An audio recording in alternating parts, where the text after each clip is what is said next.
Students, ma'am ने आपको आपकी भाषा माधुरी बुक का पार्ट 8 किस्से कहावतों की दुनिया पढ़ाया था। इसमें मैम ने आपको 2 कहावतें के बारे में बताया था कि वो 2 कहावतें कैसे बनी, और हमने इसके शब्द अर्थ और प्रश्न उत्तर भी कर लिए हैं।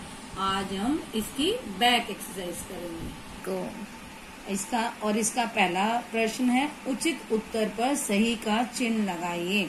अब इसमें एक प्रश्न पूछा गया है और उसके आगे उसके 3 उत्तर दिए गए हैं, और जो सही उत्तर है आपको उसके आगे ही सही का चिन्ह लगाना है। जैसे राजमहल में चोरी होने से कौन परेशान हो गया, और इसके आगे क्या लिखा हुआ है, राजा, सिपाही और राहगीर। और आप सबको पता ही है इसका उत्तर, कौन परेशान हो गया था, राजा। अगला प्रश्न है, राजा ने किसे पकड़ने का आदेश दिया, और इसके आगे लिखा हुआ पंडित, चोर और किसान। तो आप सबको इसका उत्तर पता है, राजा ने चोर को पकड़ने का आदेश दिया। अगला प्रश्न है, एक दिन गांव में किसके घर पर भोज था। भोज का मतलब है पार्टी, दावत थी। तो आप सबको पता है कि इसका सही उत्तर क्या है। इसके आगे 3 लिखे हुए हैं, रामू, कोतवाल और मुखिया, और आपको सही उत्तर पता है, इसका सही उत्तर है मुखिया। तो आपको राजा, चोर और मुखिया, इन तीनों के आगे सही का निशान लगाना है। अगला प्रश्न है, इस पाठ में आपने जिन 2 कहावतों के बनने के मजेदार किस्से पढ़े हैं उन्हें लिखिए। इसका उत्तर है, पहली कहावत थी उल्टा चोर कोतवाल को डांटे, और दूसरी थी टेढ़ी खीर। तो अब अगला प्रश्न क्या है हमारा। अगला प्रश्न है, महल और गांव शब्द सुनते ही उनसे जुड़ी जो भी चीजें आपके मन में आती हैं उन्हें नीचे दी गई तालिका में लिखिए।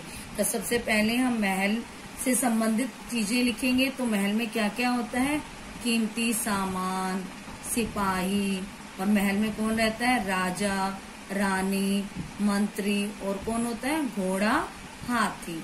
अब अगला है गांव, और गांव में कौन कौन सी चीजें होती हैं, खेत, नदी, कुआं, बैलगाड़ी और झोपड़ी।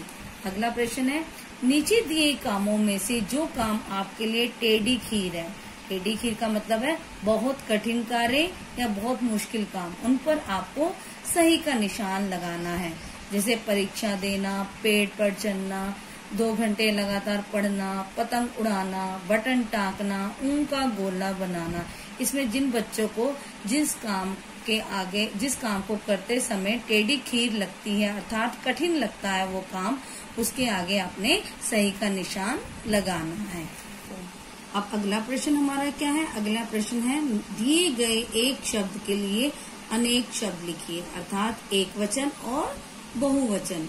तो शब्द है कहावत, और इसका अनेक क्या बनेगा, कहावतें, झोला, झोले, जूती, जूतियां, किस्सा, किस्से, बगुला, बगुले। अब अगला प्रश्न है, बताइए इन्हें और किस नाम से हम पुकारते हैं, या इन्हें हम और क्या कहते हैं। जैसे कीमती, अब कीमती को हम और क्या किस नाम से पुकार सकते हैं कि ये चीज हमारे लिए बहुत अनमोल है। अब चस्का, चस्का को हम किस और नाम से पुकार सकते हैं, आदत या लत। पोखर, तालाब। अगला प्रश्न है, नीचे दिए गए वाक्यों में क्रिया शब्द के नीचे रेखा खींचिए। अब आप सबको क्रिया के बारे में पता ही है, तो आपको वाक्य पढ़ना है और उसमें आए हुए क्रिया शब्द के नीचे आपको रेखा लगानी है। जैसे पहला वाक्य है, उसने एक बगुला देखा। अब इसमें क्रिया कौन सी हो रही है, देखने की, तो क्रिया शब्द कौन सा है, देखा। अगला वाक्य है, चोर को तुरंत पकड़ लिया। अब इसमें क्रिया शब्द है पकड़ लिया। अगला वाक्य है, सभी आराम से रहते थे। अब इसमें क्रिया शब्द है रहते थे। अब अगला प्रश्न हमारा क्या है, अब हमें एक और कहावत, अब पछताए हो क्या जब चिड़िया चुग गई खेत पर, हमें अपनी तरफ से एक किस्सा बनाना है।